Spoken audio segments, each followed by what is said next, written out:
నమస్తే, నేను మీ సూర్యారావు. అధికారం కార్యక్రమానికి స్వాగతం. ఈనాటి అధికారం కార్యక్రమంలో ఇటీవల జననాయక్ భారతరత్న బీహార్ మాజీ ముఖ్యమంత్రి జన్మదినం సందర్భంగా జరిగినటువంటి సమావేశంలో ప్రముఖులు doctor J Purnachandrarao retired DGP, AP BSP కోఆర్డినేటర్గా ఉన్నారు. అలాగే ఇతర ప్రముఖులు జననాయక్ భారతరత్న కర్పూరి ఠాకూర్ గురించి మాట్లాడినటువంటి మాటలు సమావేశంలో ఎవరు ఏం మాట్లాడారన్న దాని మీద ఈ కార్యక్రమంలో మనం చూసే ప్రయత్నం చేద్దాం. భారతరత్న కర్పూరి ఠాకూర్ గారి పుస్తక ఆవిష్కరణ జరిగిన తర్వాత మన ముఖ్యులు, మిగతా కుల సంఘాల నాయకులు ప్రసంగాలు ఉంటాయి. ముందుగా పుస్తకావిష్కరణ చేయాలని కోరుతున్నాం.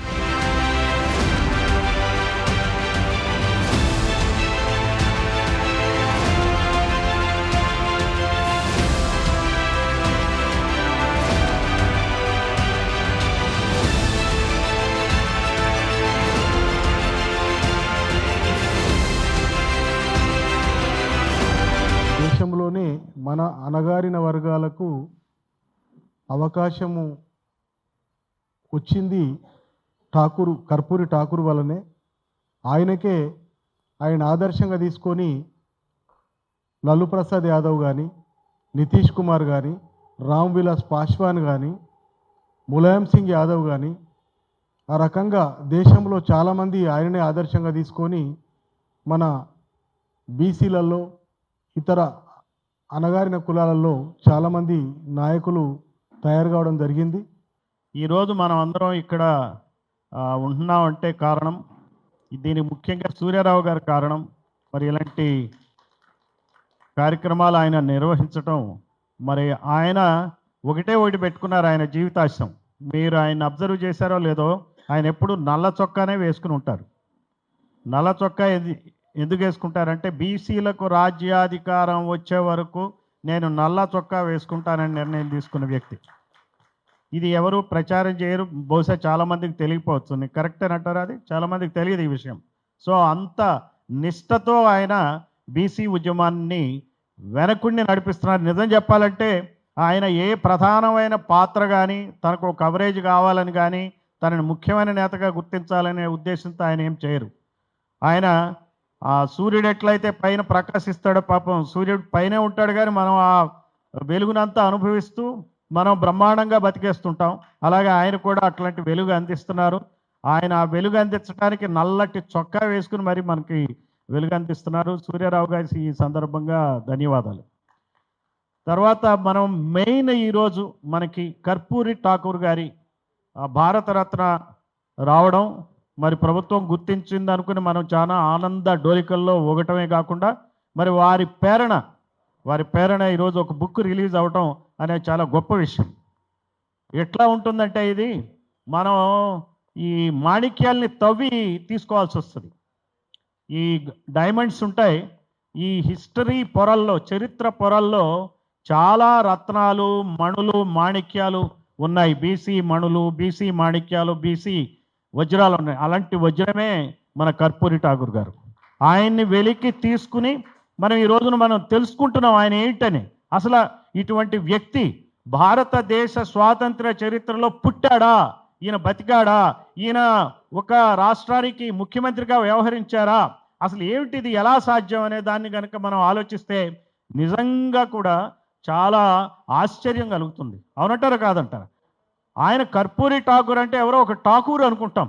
ఠాకూరే కదా అవుతాడులే ముఖ్యమంత్రి, ఏం చేస్తాడు, ఒక రెడ్డి ముఖ్యమంత్రి అవుతాడు, ఒక చౌదరి ముఖ్యమంత్రి అవుతాడు, ఇంకొక వెలమ ముఖ్యమంత్రి అవుతాడు, ఒక దొర ముఖ్యమంత్రి అవటం విశేషం ఏం కాదు, ఒక రెడ్డి ముఖ్యమంత్రి అవటం విశేషం కాదు, ఒక కమ్మ ముఖ్యమంత్రి అవటం విశేషం ఏం కాదు. ఈ తెలుగు రాష్ట్రాల్లో మనం చూస్తున్నాం.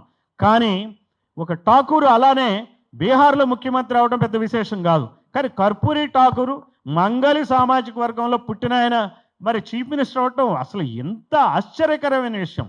ఇటువంటి వ్యక్తులు ఆ రోజున నాడు ముఖ్యమంత్రులు అవడం వల్లనే ఈ శక్తులన్నీ, ఏవైతే ఆధిపత్య కులాలు ఉన్నాయో ఆ కులాలన్నీ గమనించినాయి.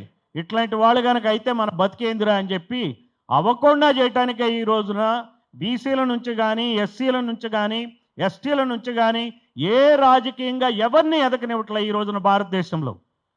మనకి ఇవ్వచ్చు, భారతరత్నలు ఇవ్వచ్చు, పద్మశ్రీలు ఇవ్వచ్చు, పద్మభూషణలు ఇవ్వచ్చు, ఏమన్నా ఇవ్వచ్చు, కానీ అధికారం మాత్రం ఇవ్వరు. అవి ఇవ్వటానికి వాళ్ళు అధికారంలో ఉంటారు మనకి, కానీ మనం వాళ్ళకి ఇచ్చే విధంగా మనకు అధికారం రాని పరిస్థితులు ఈ రోజున భారతదేశంలో నెలకొని ఉన్నాయి. ఈ రోజున మోడీనే తీసుకుందాం ఎగ్జాంపుల్కి. మరి ఆయన మోడీ ఏం చేశాడు? ఆయన 10% ఉన్నటువంటి కమ్మ, రెడ్డి, వెలమ కులాలకు మన తెలుగు రాష్ట్రాల్లో కనుక తీసుకుంటే 10% రిజర్వేషన్ ఇచ్చాడు. ఎట్లా ఇచ్చాడు చెప్పండి? ఏ రకంగా రిజర్వేషన్ ఇచ్చాడు?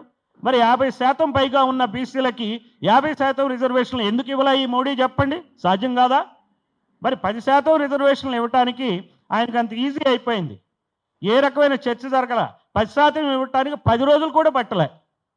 10 రోజులు కూడా పెట్టలే. ఏ కోర్టులు ఏమీ ఆక్షేపించలే. మనకు రిజర్వేషన్ ఇవ్వాలంటే కోర్టులు ఏమంటున్నాయి? 50% మించకూడదు, మీ జనాభా ఎక్కువ ఉన్నా కానీ మీది ఇంతే అంటున్నారు. నేనంటాను, ఓసీలకు రిజర్వేషన్ ఎందుకు ఇచ్చావు? పేదలందరికీ రిజర్వేషన్ ఇవ్వు 10%.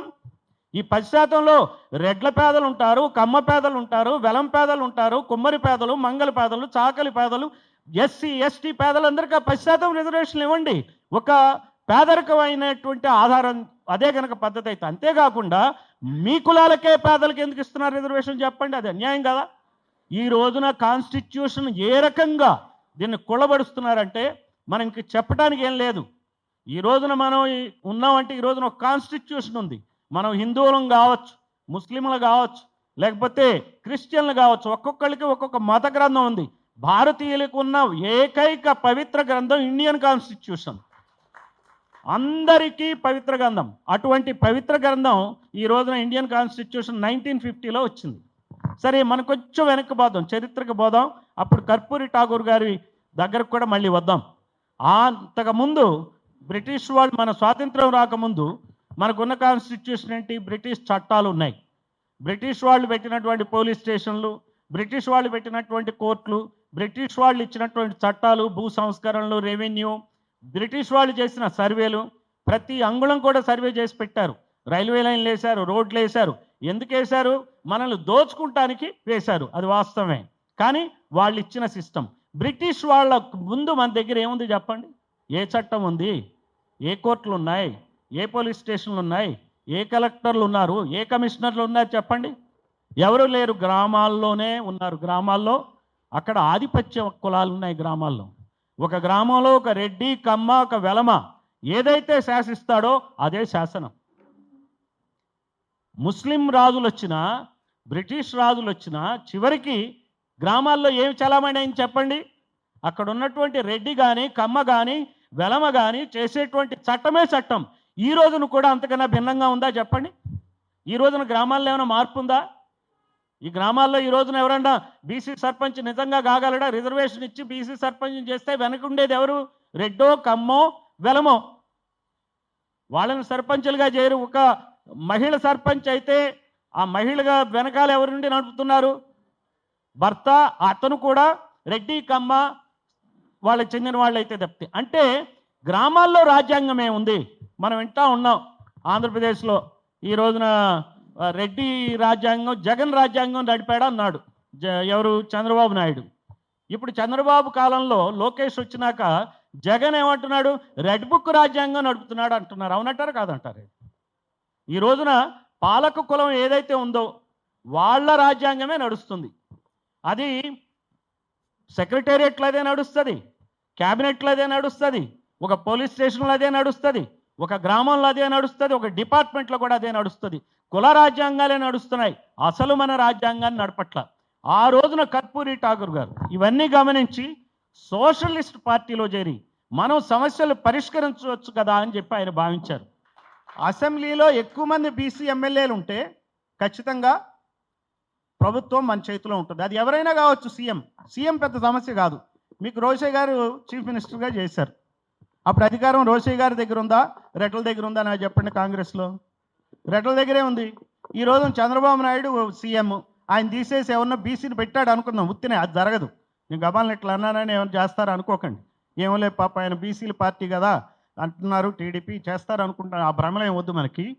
సో చేస్తే ఆ బీసీ చేయగలుగుతాడా? అలానే బీజేపీ చాలా చోట్ల బీసీ సీఎంఎల్ని, ఎస్సీ సీఎంఎల్ని, ఎస్టీ సీఎంఎల్ని పెట్టింది. వాళ్ళందరికీ నిజమైన అధికారం ఉంటుందా? మన దగ్గర రోసయ్య ఎట్లున్నాడో, రెడ్లు ఉన్నప్పుడు, బ్రహ్మానంద రెడ్డి ఉన్నప్పుడు, పివి నరసింహరావు ఎట్లయితే సీఎంగా చేశాడో, అలానే మరి దామోదరం సంజీవయ్య, నీలం సంజీవ రెడ్డి ఉన్నప్పుడు ఒక ఎస్సీ ఆయన ఆయన కూడా సర్వసత్తాక అధికారాలని కలిగి ఉండరు. సీఎంలు గట్టిగా చేయలేరు. ఈ రోజున రేవంత్ రెడ్డి చేసినట్టు చేయటం కానీ, అక్కడ చంద్రబాబు చేసినట్టు చేయటం కానీ, అంతకుముందు జగన్ చేసినట్టు చేయటం కానీ సాధ్యమయ్యే పని కాదు. ఎందుకంటే ఎమ్మెల్యేల సంఖ్య, రెడ్డి ఎమ్మెల్యేలు ఇక్కడ తెలంగాణ అసెంబ్లీలో 119 ఉంటే అందులో 40 మంది రెడ్లు ఉన్నారు, 19 మంది బీసీలు ఉన్నారు. బీసీలకు ఎక్కడ న్యాయం దొరుకుతుంది చెప్పండి? 175లో 40 మంది రెడ్లు అంటే బీసీలు ఎంతమంది అండి? 19. ఎక్కడైతే చెప్పండి, పని ఎక్కడైతుంది? అలానే మీకు ఆంధ్రప్రదేశ్ తీసుకోండి. జగన్ సీఎంగా ఉన్నప్పుడు రెడ్లు ఎమ్మెల్యేలు 53 మంది ఉన్నారు. ఈ రోజున వాళ్ళ ఎమ్మెల్యేలు 32 మంది ఉన్నారు. కమ్మాస్ ఇప్పుడు 35 మంది ఉన్నారు ఎమ్మెల్యేలు. అంటే వాళ్ళ సంఖ్య ఎక్కువ ఉన్నప్పుడు వాళ్ళ ప్రభుత్వాలే నడుస్తాయి. ఎవరు సీఎంగా కూర్చున్నా వాళ్ళని మేనేజ్ చేయాలి. దానికి కావాలంటే కాంక్రీట్గా ఒక ఎగ్జాంపుల్ చెప్తా. జేసీ ప్రభాకర్ రెడ్డి ఉన్నాడు, అవాకు చవాకులు పేల్చాడు. ఏమన్నా అతని మీద టీడీపీ పార్టీ చర్య తీసుకుందా చెప్పండి? ఆంధ్రప్రదేశ్లో లేదు. కానీ ఒక గౌతు లచ్చన్న మనవరాలు, గౌడ్ల నాయకుడు, గౌడ్ల నుంచి వచ్చినటువంటి ఒక స్వాతంత్ర సమరయోధుడు గౌతు లచ్చన్న విగ్రహావిష్కరణలో గౌడ్ సామాజిక వర్గానికి చెందినటువంటి వ్యక్తి వైసీపీ అతను అటెండ్ అయ్యాడని చెప్పి ఈ తెలుగుదేశంలో ఉన్నటువంటి గౌడ్ యాదవ్ లీడర్లకి వాళ్ళని క్వశ్చన్ చేశారు, మీరు ఎట్లా వాళ్ళతో కలుస్తారని. వాళ్ళు పెట్టుకున్నది ఏంటి చెప్పండి? ఇప్పుడు మనం అందరం బీసీని ఒక ఫంక్షన్ పెట్టుకున్నాం, ఇందులో రకరకాల పార్టీలు వాళ్ళు ఉండొచ్చు. సో రేపు పొద్దున ప్రతి పార్టీ వాడు మిమ్మల్ని క్వశ్చన్ చేస్తే ఎట్లా అండి? బయట కలవటానికి లేదు. ఇదేమో నియంతృత్వమా? ఇది ప్రజాస్వామ్యం కదా? దానికి తాకీదు ఇచ్చారు. గౌతు లచ్చన్న మనవరాలకి ఆమె ఎమ్మెల్యే, ఆమె ఉత్తిపుణ్యానికి ఎమ్మెల్యే కాల, ఆమె ఫాదరు 5-6 సార్లు ఎమ్మెల్యే, ఈ గౌతు లచ్చన్న గారు 5-6 సార్లు ఎమ్మెల్యే. వాళ్ళైతే ఆ ఏరియాలో గెలుస్తారు కాబట్టి, వాళ్ళకి ఎమ్మెల్యే టికెట్ ఇచ్చారు కాబట్టి ఆమె ఎమ్మెల్యే అయింది. ఆమె ఎమ్మెల్యే అయితేనే చంద్రబాబు సీఎం అవుతాడు. అట్లాంటి వాళ్ళు 20-30 మంది ఎమ్మెల్యేలు అయితేనే ఆయన సీఎం అవుతాడు, లేకపోతే ఎందుకు అవుతాడు చెప్పండి? సో తను సీఎం అవ్వటం కోసం ఆమెకి టికెట్ ఇచ్చారు. అలానే పార్థసారథి యాదవ్ సామాజిక వర్గానికి చెందిన ఆయన, సీనియర్ మంత్రి, ఆయనకు కూడా ఇదే ప్రశ్న. ఒక పేపర్లో రాస్తారు, ఈ సీనియర్ టీడీపీ నాయకులకు ఇంగితం లేదా అని. ఎంత ధైర్యం ఉండాలండి?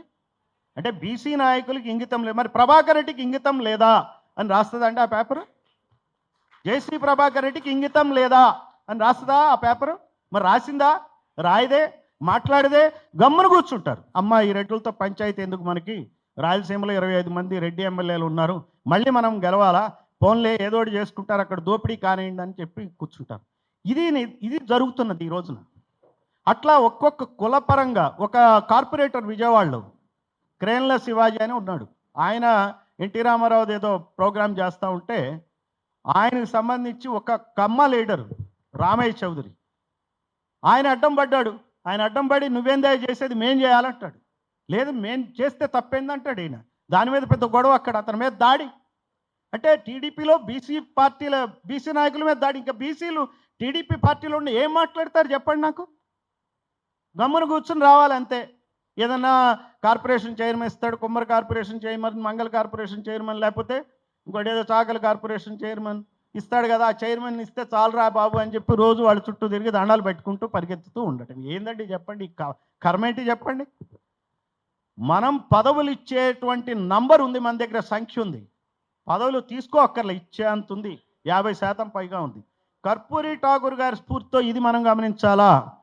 దేశంలో భారతరత్న ఇవ్వగలిగినటువంటి లేట్ అయినా కానీ ఇవ్వగలిగినటువంటి శక్తి సామర్థ్యాలు ఉన్నటువంటి ఒక బీసీ నాయకుడు కర్పూరి ఠాకూర్ మనవాడే. మనం కూడా ఆయనలాగా పైకి రావాలనే దృష్టితో మనం ఆలోచించాలా. ఈ ఇన్స్పిరేషన్తో మనం ముందుకు సాగాలి. ఖచ్చితంగా బీసీ ఏదైనప్పటికీ కావచ్చు, ఎవరైనా బీసీ, ఏ కులమైనా బీసీఏ. మనం అనుకోవాల్సింది ఏంటంటే బీసీ అంతే. నువ్వేంటంటే బీసీ, ఐఎమ్ బీసీ, నేను ఫలానా కులం కాదు, నాది బీసీ కులం, ఖతం. ఇంకా అందులో డిస్కషనే లేదు. మనం బీసీ అనగానే ఖచ్చితంగా బ్రహ్మాండంగా మనం మంచి గుర్తింపు వస్తుంది. ఎంప్లాయీస్ కానీ ఇక్కడ ఏంటి సార్, ఏంటంటే మా బీసీకి ఏంటి సార్ మీరు ఇట్లా చేస్తారా, మీరు ఆయనకి ఇస్తారు కానీ పోలీస్ స్టేషను, ఫలానా ఇంపార్టెంట్ పోలీస్ స్టేషన్ మాకు ఇవ్వరా, మేము బీసీ కాబట్టి ఇవ్వరా, తహసీల్దార్ అది ఇవ్వరా, లేకపోతే ఈ పోస్టింగ్ ఇవ్వరా, డీజీ పోస్ట్ ఇవ్వరా, సిఎస్ ఇవ్వరా, ఇది ఇవ్వరా, మేము బీసీలకు ఇవ్వరా, ఇదే ధోరణిలో వెళ్ళాలి మనం. అలానే ఎమ్మెల్యే మాకు ఇవ్వరా. ఈ రోజున ఎమ్మెల్యేలు ఎంతమంది అయ్యారో చూడండి. 2902 మంది ఎమ్మెల్యేలు అయ్యారు ఆంధ్రాలో. తెలంగాణలో గత 16 ఎలక్షన్లో 1743 అయ్యారు. ఇందులో బీసీలు ఎంతమంది అయ్యారో చూడండి. బీసీలు తెలంగాణలో 1743లో 279 మాత్రమే ఎమ్మెల్యేలు అయ్యారు. 279. కమ్మారెడ్డి వెలమలు కలిపి 798 మంది అయ్యారండి. 798 మంది అయ్యారు. మనం ఇవన్నీ గుర్తుపెట్టుకోవాలా, మనకి తెలియాలా, ఇది మనం మాట్లాడుకోవాలా. అంటే 1700లో దాదాపుగా 800 మంది కమ్మారెడ్డి వెలమల ఎమ్మెల్యేలు అయ్యారు. బీసీలు ఎంతమంది అయ్యారు? 300 కూడా కాల. 1700లో కనీసం 800 అవ్వాలా బీసీలు ఎమ్మెల్యేలు? మరి కాట్లే. మనం ఎమ్మెల్యేలు కాకుండా సీఎంలు ఎట్లయితాం? నాకు చెప్పండి. మనం ఎమ్మెల్యేలు కాకుండా పాలసీలు ఎట్లా మారుతాయి? మనం ఎమ్మెల్యేలు కాకుండా మనకు గౌరవం ఎట్టొస్తుంది? రేపు వచ్చే తరంలో నిరుద్యోగం వల్ల కానీ, వాళ్ళకు ఉన్నటువంటి వెనుకబాటుతనం వల్ల కానీ, కోపం వల్ల కానీ, ఉద్రేకం వల్ల కానీ, నేను ఎక్స్ పోలీస్ ఆఫీసర్గా చెప్తున్నా, ఖచ్చితంగా హింసాత్మకంగా దేశం మారిపోతుంది. మీరు అధికారం పంచడం మీరు చేసుకోండి. మావాడు సీఎం అయ్యాడని ఆలోచించొద్దు. వాడుగాల మావాడయ్యాడు, వాడుగాల మావాడయ్యాడనే దృష్టితో ఈ 2-3 కులాలు ఆలోచించొద్దు. మావాడు ఎమ్మెల్యే మావాడయ్యాడనే దృష్టితో ఆలోచించొద్దు. మేము ఆలోచన మానుకోవాలి. ఇండియన్ కాన్స్టిట్యూషన్ చెప్పేది ఈక్వాలిటీ, ఫ్రాటర్నిటీ చెప్తుంది. అందరూ సోదరభావంతో మెలగాలని చెప్తుంది. మాకు అధికారాన్ని పంచాలి. మీరు పంచటం మీ విఘ్నత. మీరు పంచటం నేర్చుకుంటే మొదలు పెడితే మీకే మంచిది. మీ ఇళ్ళు శుభ్రంగా ఉంటాయి, మీ మేడలు శుభ్రంగా ఉంటాయి, మీ పొలాలు శుభ్రంగా ఉంటాయి. లేకపోతే మీకే నష్టం అవుతుంది. ఈ రకమైనటువంటి పరిస్థితి నేను నా జీవిత లక్ష్యంగా ఇది ఒకటే పెట్టుకున్న, ఈ మెసేజ్ని ప్రజలకు తీసుకెళ్లాలా. ఇట్లాంటి మాణిక్యాలు ఎవరైతే ఉన్నారో, కర్పూరి ఠాకూర్ లాంటి మాణిక్యాలని మనం ప్రజలకు తెలియజెప్పి, బీసీల్లో ఆత్మస్థైర్యాన్ని నింపి, ఆత్మగౌరవం సాధించే దిశగా మనం వెళ్ళాలి. ఈ పిచ్చి పిచ్చి నాయకులను నమ్మద్దు. వీళ్ళంతా కూడా దోచుకుంటున్నారు. రోజు రోజుకి లక్షల కోట్లు దోచుకుంటున్నారు. అందులో ఏమాత్రం అనుమానం లేదు. అవి ఈవెన్ ఏ కులాల నుంచి నాయకులు అయ్యారో ఆ కులంలో ఉన్నటువంటి ప్రజలకు కూడా అన్యాయం చేస్తున్నారు. వాళ్ళకి అన్యాయం చేస్తూ వాళ్ళని మోసం చేస్తున్నారు. ఈ దృష్టితో మనం ఆలోచించాలా. ఈ రోజున దేశంలో మత సమస్య లేదు, ప్రాంతీయ సమస్య లేదు, ఏ సమస్య లేదు. అసలుకి నికార్సైన సమస్య ఎప్పుడో మన 2-3 వేల సంవత్సరాల నుంచి ఉన్న సమస్య కుల సమస్య. ఈ కుల సమస్యలో కుల సమానత్వం సాధించినప్పుడే మనం ఇండియన్ కాన్స్టిట్యూషన్ నిలబడుతుందని చెప్పి తెలియజేస్తూ, మరి ఈ అవకాశం ఉన్నటువంటి సూర్యారావు గారికి అందరికి కూడా ధన్యవాదాలు తెలియజేస్తూ సెలవు తీసుకుంటాం. ఇవాళ చెప్పులు కుట్టే విధానం, బట్టలు నేసే విధానం సంవత్సరం మారిపోతుంది. అంటే క్రియేటివిటీని చూడడానికి ఎట్లా ఉంటుందో దానికి సంబంధించి. క్రియేటివిటీ బీసీల సొత్తు, కానీ ఉద్దేశపూర్వకంగా దీన్ని అణగదొక్కేస్తున్నారు.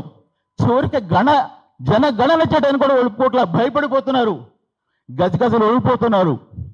ఈ సంఖ్యాబలం తెలిస్తే ఎక్కడ వెనకబడిపోతామో, ఎక్కడ మనం తొక్కేస్తారేమని చెప్పి సగర కులాలు ఇవాళ జనగణన కూడా యాక్సెప్ట్ చేయట్లా. అంతా భయపడిపోతున్నారు దానికి సంబంధించి. ఏ రంగంలో చూసుకునేటువంటి బీసీలు రిజర్వేషన్ చెప్తున్నాం, అయినా అయ్యన పూర్తిగా అవుతున్నాయో లేదు. 36 మంది సుప్రీంకోర్టు జడ్జిస్లు ఉంటే రిజర్వేషన్ ప్రకారం సగం మంది రావాలి. 36లో 18 మంది ఉండాలి. ఇవాళ 4 ఉన్నారు. ఈయన రిజర్వేషన్ అనేది వాళ్ళు చెప్పేది ఎంత మోసపూరితమైనటువంటి, రిజర్వేషన్లు లేకపోతే ఈ మాత్రం కూడా రానివ్వరు. అంబేద్కర్ గారు చెప్పారు, ఏ మాటగా అన్నమాట. అంబేద్కర్ గారు ఫస్ట్ రౌండ్ టేబుల్ సమావేశంలోనే ఎస్సీ ఎస్టీలతో పాటుగా బీసీలకు కూడా రిజర్వేషన్ కావాలని చెప్పారు. కానీ ఆ రోజు దుర్మార్గంగా మహాత్మా గాంధీ, పండిట్ నెహ్రూ వ్యతిరేకించారు. దాన్ని వ్యతిరేకించి మీకు కావాల్సింది మీరు ఎస్సీ కదా, మీకు సంబంధించిన ఎస్సీలు రిజర్వేషన్ తీసుకోండి, బీసీల సంగతి తర్వాత చూద్దాం అని చెప్పి బీసీలకు రిజర్వేషన్ లేకుండా చేసింది ఎవరంటే మహాత్మా గాంధీ అని పండిట్ నెహ్రూనే. బుద్ధుడితో పుట్టి మహాత్మా జ్యోతిరావు పూలేతో పెరిగి అంబేద్కర్తో నడిచి కారల్ మార్క్స్ను శాసించి సమాజంలో సామాజిక న్యాయ జెండాను ఎగరవేసినటువంటి కర్పూరి ఠాకూర్ గారి భారతరత్న వచ్చిన సందర్భంగా మీకు అందరికీ ధన్యవాదాలు తెలియజేస్తున్నాను. తను ముఖ్యమంత్రిగా ఉన్నప్పుడు కూడా తన తండ్రి క్షౌరం చేస్తున్నటువంటి ఒక మానవీయ విలువల్ని ప్రవేశపెట్టినటువంటి ఒక కర్పూరి ఠాకూరు జీవితం మనకు ఆదర్శం కావాలి. ఒక విసిరేయబడినటువంటి ఊరిలో గౌరవం లేని కుటుంబంలో పుట్టి చదువు లేని కుటుంబంలో నుంచి వచ్చి చదువుకొని 2 సార్లు ముఖ్యమంత్రిగా పార్లమెంటు సభ్యుడిగా మనకు ఎదిగి ఈ దేశానికి ఒక సామాజిక న్యాయ నమూనాని అందించినటువంటి కర్పూరి ఠాకూర్ని మనము ఆదర్శంగా తీసుకోవాల్సినటువంటి అవసరం ఉంది. కర్పూరి ఠాకూర్ యొక్క ఆశయాలని ఆయన చేసిన దాన్ని మనం బీసీలని మన అందరం సోదరులు మా సిస్టర్ నాగమణి ఇంకెక్కడ సిస్టర్ ఉన్నాడు అని చెప్పారు. రాజ్యాంగం మనం భారత ప్రజలమైన మేము ఏదో భారత ప్రజలు మనం ఏం చేస్తున్నాం?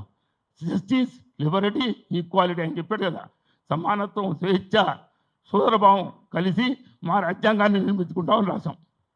చిటులాది వాడు మంగళైనా, ఈడేమో చాకలైనా, ఈడేమో పుట్టుబొక్కలైనా, ఈడేమో గౌడు, నేనే లీడర్ని. ఎవరికి లీడర్ నువ్వు? కర్పూరి ఠాకూర్ లీడర్ కాలా, ప్రజలు ఆయన లీడర్ చేస్తారు. కాబట్టి మీరందరూ ఆయన ఆచార్య పాల్గొని మనందరం కలిసి ఉందామని ఒక బీసీ తత్వాన్ని పెంపొందించాలని మేము అందరినీ కోరుతూ ప్రార్థిస్తూ నాకు ఈ అవకాశం మీ అందరికీ నమస్కరిస్తూ సెలవుతున్నాం. జై హింద్, జై కర్పూరి, జై భీమ్, జై పూలే. మొదటిగా చెప్పదలుచుకుంది ఏంటంటే ఆయన విద్యార్థి దశ నుంచే, కర్పూరి ఠాకూర్ గారు విద్యార్థి దశ నుంచే ఉద్యమాల్లో ఉన్నారు. ఆ విద్యార్థి దశలోనే క్విట్ ఇండియా మూమెంట్లో పాల్గొంటే సుమారు 29 months ఆయన్ని జైల్లో పెట్టారు. ఆ తర్వాత స్వతంత్రం వచ్చాక 1965 నుంచి 1970 వరకు కూడా ఆయన మళ్ళీ ఉద్యమాలు చేస్తూనే, అప్పుడు స్వతంత్ర ఉద్యమంలో పాల్గొంటే ఆ తర్వాత సెంట్రల్ గవర్నమెంట్ ఎంప్లాయీస్ కోసం ఉద్యమం చేసి జైల్లో వెళ్ళారు. ఆ తర్వాత టెలికాం ఎంప్లాయీస్ యూనియన్ ఉద్యమంలో పాల్గొని అప్పుడు కూడా అరెస్ట్ అయ్యారు. సార్ ఇందాక చెప్తున్నారు 2 సార్లు చీఫ్ మినిస్టర్ అయినా 2 సార్లు కూడా ఆయన్ని పడగొట్టింది కూడా మళ్ళీ ఇలాంటి సామాజిక వర్గం నుంచి వచ్చిన వాళ్ళతో పాటు అగ్ర కులాల నుంచి వచ్చిన వాళ్ళు కూడా వాళ్ళతో జతగట్టి కొందరు ఈ సీఎం పొజిషన్ నుంచి కూడా దింపడం జరిగింది. సో ఆయన జీవితంలో ఇన్స్పిరేషన్గా తీసుకోవాలంటే స్టూడెంట్స్, ముఖ్యంగా యూత్, చేతిలో రూపాయి కూడా లేకుండా రాజ్యాధికారాన్ని ఎలా సాధించవచ్చు అన్న దాన్ని ఆయన ఇన్స్పిరేషన్గా మనం చూడొచ్చు. డబ్బే ముఖ్యం కాదు, ideological base, commitment, social work, ఆ తర్వాత పొలిటికల్ ఎంపవర్మెంట్, ఈ కులాల మధ్య అన్ని కులాలు ఇప్పుడు చూసినట్లయితే కర్పూరి ఠాకూర్ ట్రైనింగ్ ఇచ్చిన తర్వాతనే, ఆయన దగ్గర ట్రైనింగ్ తీసుకున్న వాళ్ళే ఆ తర్వాత బీహార్ ముఖ్యమంత్రులు అయ్యారు. అది నితీష్ కుమార్ కానివ్వండి, లేకపోతే లాలూ ప్రసాద్ యాదవ్ కానివ్వండి, నిత్యం 40 years వరకు కూడా సెంట్రల్ మినిస్టర్గా ఉన్న పాస్వాన్ గారు కానివ్వండి, వీళ్ళందరూ కూడా ఆయన దగ్గర ట్రైనింగ్ తీసుకొని ఆ సోషలిస్ట్ భావాల్ని ఆయన దగ్గర నేర్చుకొని అది ఇంప్లిమెంట్ చేశారు. నేను ఎందుకు ఇది చెప్తున్నానంటే ఇదే సామాజిక వర్గం నుంచి ఆయన అపోజ్ చేసిన వాళ్ళు ఉన్నారు, కానీ అదే సామాజిక వర్గం వాళ్ళని ఫ్యూచర్ సీఎంలుగా అందించిన మహా వ్యక్తి ఈ కర్పూరి ఠాకూర్ గారు. బీసీలు ఎంత వెనకబడి ఉన్నారు అనేసి ఆ రోజు వరకు కూడా ఇప్పుడు అంటే ఏ పుస్తకాల్లో లేవు, ఎవరు అంతగా అంటే యూత్కి చెప్పిన దాఖలాలు లేవు 2010 వరకు కూడా. ఆ తర్వాతే నాకు ఈ విషయాలు తెలిసింది. అందులోనూ ఆ తర్వాత మేము చదువుతున్న పుస్తకాల్లో కానీ ఎక్కడైనా అంబేద్కర్, పూలే గారి గురించి చదవడం, సావిత్రిబాయి పూలే గారి గురించి చదవడం, దాని ద్వారా నాకంటూ ఒక స్ఫూర్తి వచ్చింది. ఏంటి అంటే ముఖ్యంగా మనము ఏది ఇవ్వాలి అంటే విద్యాదానం చేస్తే అంతకు మించింది ఏమీ లేదు అన్న ఒక స్ఫూర్తి నాకు సావిత్రిబాయి పూలే గారి నుంచి, జ్యోతిబా పూలే గారి నుంచి తెలుసుకున్నాను. ఆ తర్వాత all India OBC student association national సెక్రటరీగా ఉండి ఎంతోమంది గురించి తెలుసుకోవడం నిజంగా నాకు చాలా సంతృప్తిగా ఉంది. ఎందుకంటే ఒక ధైర్యం కావాల్సి ఉంటుంది ప్రతి ఒక్కరికి ఏమన్నా చెయ్యాలి అంటే. ఇలాంటి కర్పూరి ఠాకూర్ లాంటి వారి జీవిత చరిత్రను తెలుసుకున్నప్పుడు ఎలాంటి అవసరాలు లేవు, డబ్బు ఇవన్నీ కూడా కాదు, మనిషి ఏదైతే అనుకున్నాడో దాని గురించి ముందుకు వెళ్తూ ఉంటే అందరూ సహకరిస్తారు అని తెలిసి నాకు అనిపించింది. ఎందుకంటే నేను యూనివర్సిటీలో జాయిన్ అయ్యాక ఆల్ ఇండియా ఓబీసీ స్టూడెంట్స్ అసోసియేషన్లో ఉన్నాక ఎంతోమంది పెద్దలు లైక్ పూర్ణచంద్రరావు గారు కావచ్చు, సూర్యారావు గారు కావచ్చు, ఇలాంటి వాళ్ళందరూ మాకు ఎంతో సహాయపడుతున్నారు. అంటే యూత్లో ఒక కసి పెరిగింది. ఎంతకాలం ఇంకా మనము అగ్రవర్ణాల రాజ్యాధికారంలోనే ఉంటాము, బీసీలు రాజ్యాధికారాన్ని సొంతం చేసుకోవాల్సిన అవసరము ఎంతనైనా ఉంది అన్న విషయాన్ని రోజు రోజుకి నాకు తెలుస్తుంది. చాలా థ్యాంక్స్ ఇక్కడ నాకు ఆపర్చునిటీ ఇచ్చారు. అంటే ఈ కాలం యూత్లో ఉన్న చాలామంది అనుకుంటున్నారు యూత్ అంటే ఓన్లీ ఎంటర్టైన్మెంట్కి, అలాంటి వాళ్ళు చాలామంది ఉన్నారు. అదే ఒక దురదృష్టకరం. ఇప్పుడే మా ప్రెసిడెంట్ చెప్పినట్టు మాకు తెలంగాణలో కన్నా కూడాను, ఆంధ్ర తెలంగాణలో కన్నా బీహార్లో మంచి స్ట్రాంగ్గా మేము ఉన్నాము. సేమ్ అదే దాన్ని ఈ వేదిక ద్వారా ప్రతి ఒక్కరికి మనము తెలియజేస్తుంది ఏంటి అంటే, బీహార్ని ఇన్స్పిరేషన్గా తీసుకొని మనం రాజ్యాధికారాన్ని సాధించగలుగుతాము అన్న నమ్మకాన్ని పెట్టుకొని ముందుకు వెళ్ళాలి అనేసి మేము కోరుకుంటున్నాం. Thank you very much sir. BC సంబంధించిన విషయాల్లో ఒక 2 విషయాలు చాలా స్పష్టంగా మాట్లాడగలను. మొట్టసారి ఈ సందర్భంగా మనం జననాయక్ కర్పూర్ ఠాగూర్ గారి గురించి మాట్లాడుకోవాలి. తర్వాత బీసీల గురించి ఒక నిమిషం మాట్లాడతా. ఆ రోజుల్నే మనకు మండల్ కమిషన్ అంటే తెలియదు, మనకు బీసీలకు రిజర్వేషన్ లేవు. ఆ రోజుల్నే బీసీలు అంటే ఏంటి, అసలు బీసీలు అంటే బ్యాక్వర్డ్ క్లాసెస్, క్యాస్ట్ కాదు, క్లాసెస్ ఉన్నటువంటి ఒక సమూహానికి రిజర్వేషన్ తీసుకోవాలని ఒక కమిషన్ వేసి అప్పుడే 26% ఇచ్చినటువంటి గొప్ప ఘనత కర్పూర్ ఠాగూర్ గారిది బీసీలకు. అదేవిధంగా ఆయన రాజకీయం కూడా మీరు అందరు చెప్పారు. మొట్టమొదటిసారిగా 1952లో ఆయన విధానసభకు ఎన్నికయ్యారు. అక్కడి నుంచి ఆయన యొక్క రాజకీయ ప్రస్థానం స్టార్ట్ అయింది. 1967లో ఆయన మంత్రిగా పనిచేశారు, విద్యాశాఖ మంత్రిగా.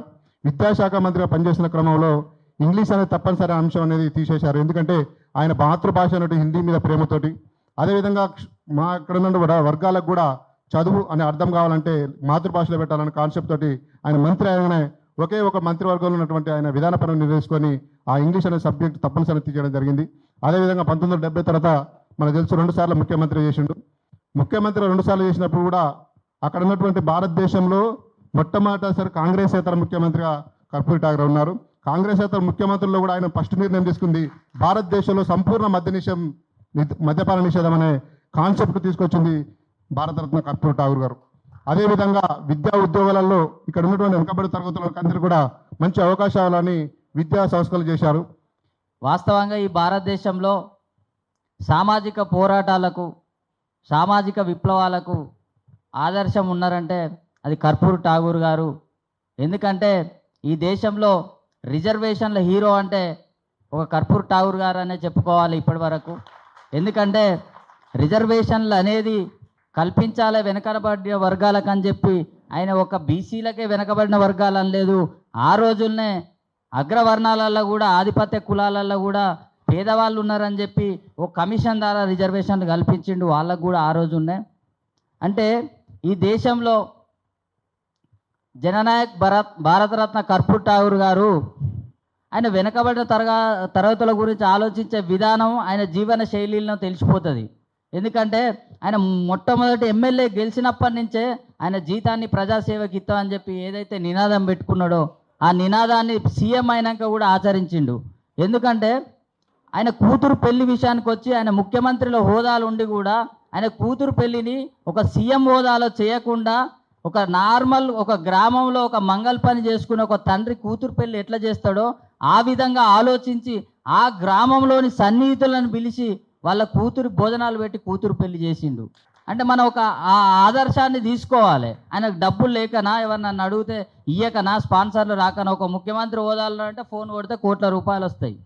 కానీ ఆయన సామాన్యమైన ఆయన సైద్ధాంతిక ఆలోచనను పక్కదారి పట్టొద్దు, నేను ఆదర్శంగా నిలవాడే, నా వర్గాలు నన్ను ఆదర్శం చేసుకొని పోరాడాలని చెప్పి ఆయన వర్గాల కోసం ఒక సైద్ధాంతిక నిర్మాణంలో ఆయన గాంధీజీని కూడా వ్యతిరేకించిండు.